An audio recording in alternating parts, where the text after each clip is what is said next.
Hi guys, welcome to the tutorial on ESLint. In this session, we are going to look at some of the important command line interface options available for the ESLint. Let's go ahead and start. So in the previous session, I explained how we can install ESLint on our computer. Now we will explore more command line interface options. So first, let us say ESLint-H. This is going to provide you the list of command line options which are available for the ESLint. Now ESLint, if you see how the syntax is, ESLint options and file.js and directories. So here basically options is nothing but there are some basic configurations options there related to the rules, fixed problems and ignoring the files, using stdin, handling warnings, output, inline configuration comments and caching, and finally we have the miscellaneous. Now let us look at some of the important commands which frequently we are going to use. Now first one is if you want to see the version of the ESLint, so ESLint-v, which is basically provides you the version of the ESLint which is available on our computer. And second one is if you want to get the help, then you can use the ESLint-h. And third one is print config. And what this command is going to do is it is going to print the configuration file used for the ESLint on particular project. Now ESLint dash dash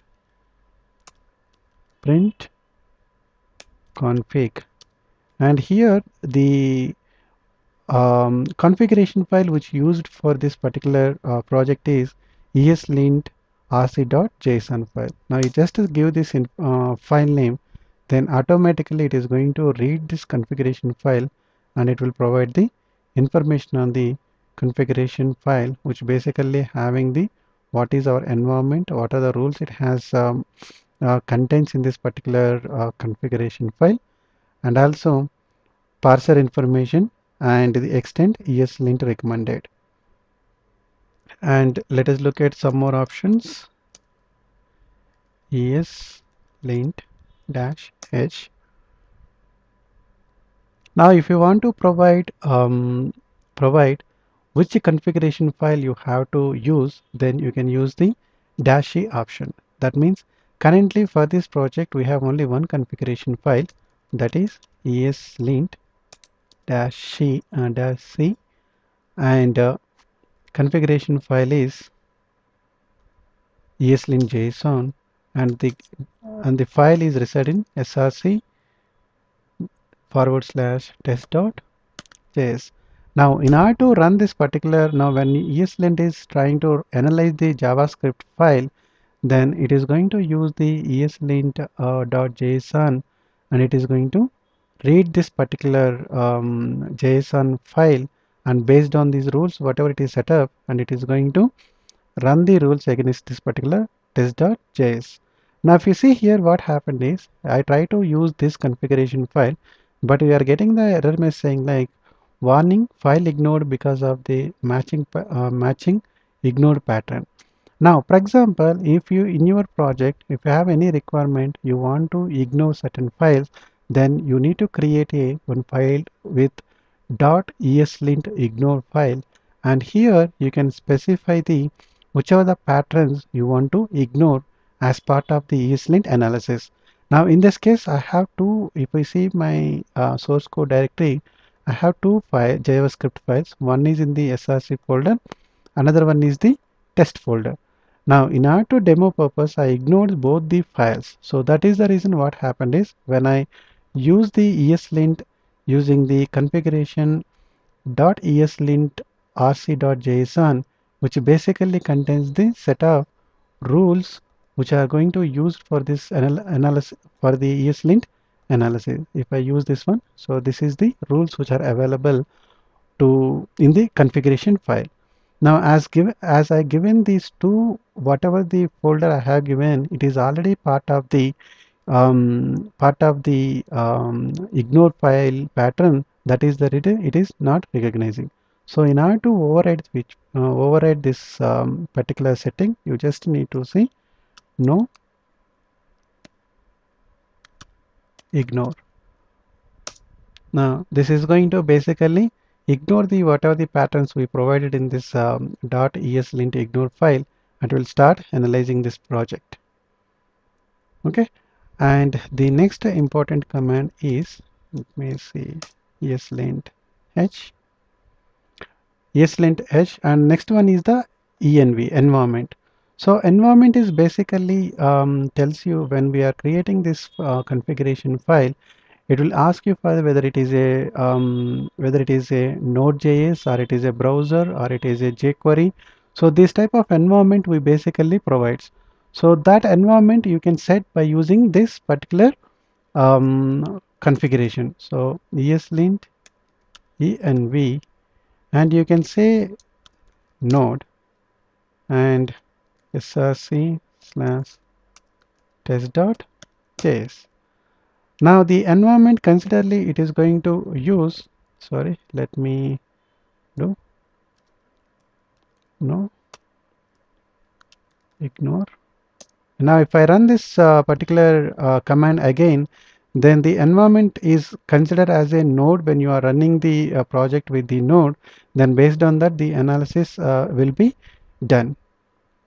Okay, see, the next important command here is parser string. So parser, by default what happens is we are using the parser as a smop free. That is, if you see here the parser option, ECMA version of 5 we are using as a parser. So if you want to override this particular value, then by using this parser command we can update that value. And next one is specifying the rules and plugins.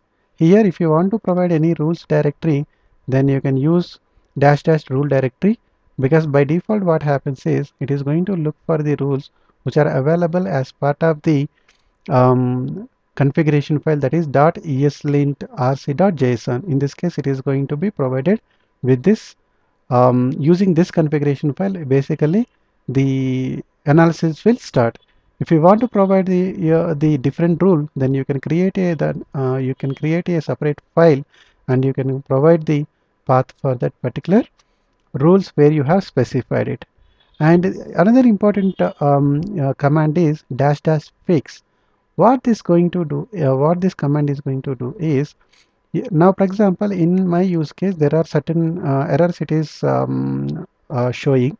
Now ESLint has an option to auto fix some of the problems. So now if I say src slash test.js, if I say fix, then it automatically fix the some of the problems. No.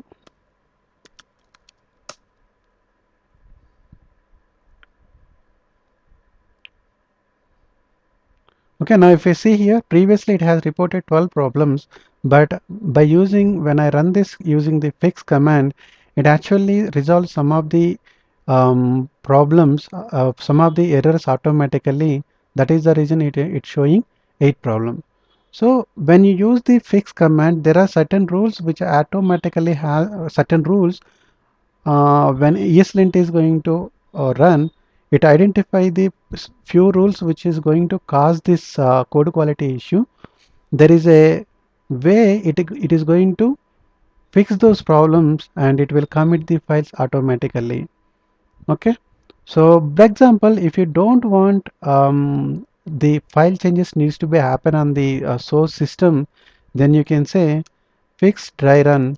Then it will just when it is giving the output of the JSON particular the output, it will just ignore.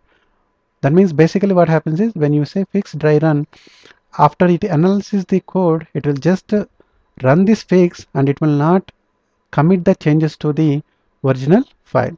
So that is the important of the fix dry run.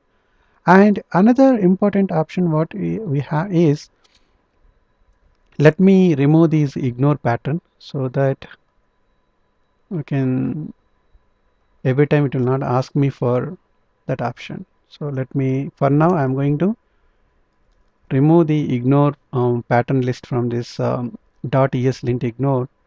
And now what I'm going to do is ESLint. If you want to run multiple files at a time, you can run using src test.js and also test/test1.js. This is the one way how you can run multiple files, and even multiple directories also we can provide the similar way. Now what I'm going to do is I am going to use the cache option. Now with this option, what it is going to do is whenever you use the cache in the command line, then next time onwards when you run, it will just look for if the previously if it is already run and if there is no changes, then it will won't run again. It won't run the analysis again.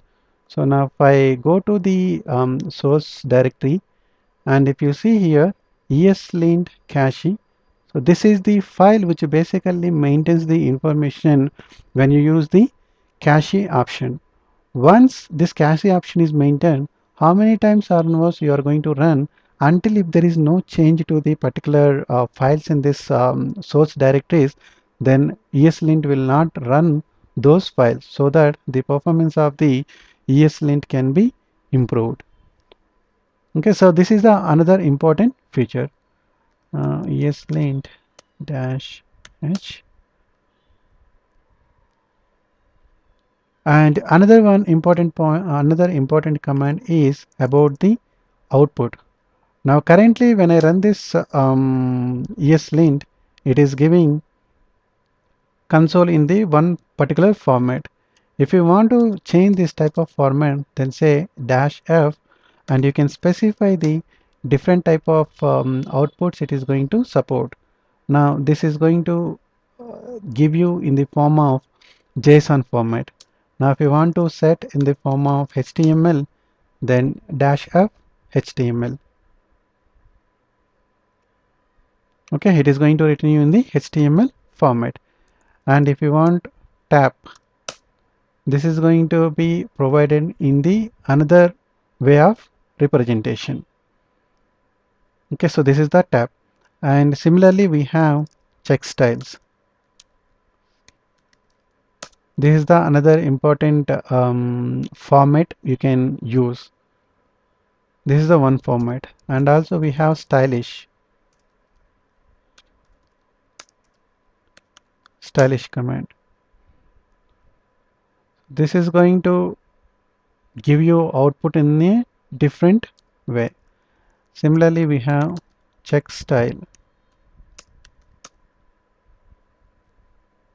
So these are the different options or the different format outputs it is going to support, and based on your need, then you can use whichever the format you want, then that can be used.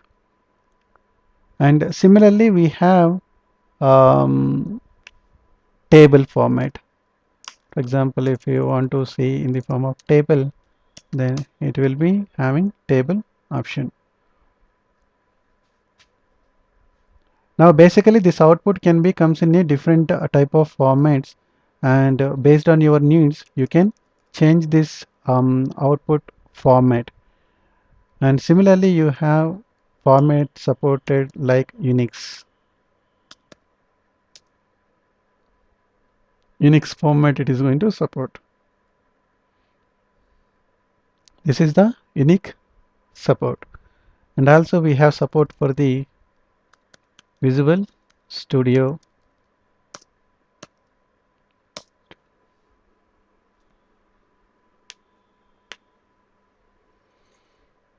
Now these are the different type of formats it is going to allow.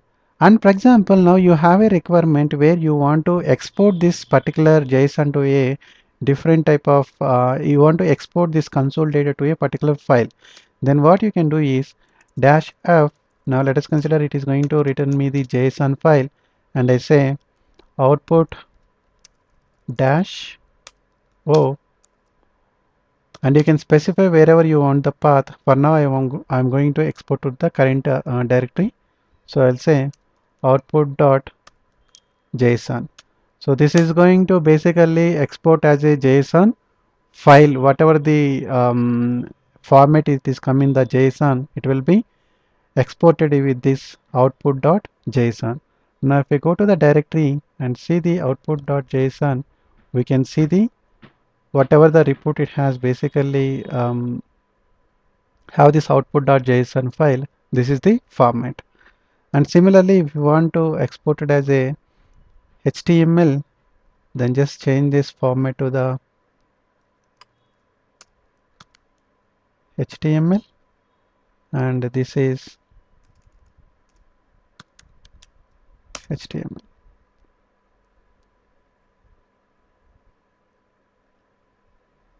Okay, so now this will be available as a, now if you see here, it is exported as a HTML file, and when we click on it, it is going to give you the information about it. So this is how we can export the data, whatever it is available for this different type of the formats. Now let us go back and see any other important command is here. So ESLint-h. Now these are the some of the important commands which frequently we are going to use when you use the ESLint. Hope you clear with the options, and if you want to try some more options, you can take you can take a look through the other commands and see how you can work with them for your requirement. Thanks for watching. Have a nice day.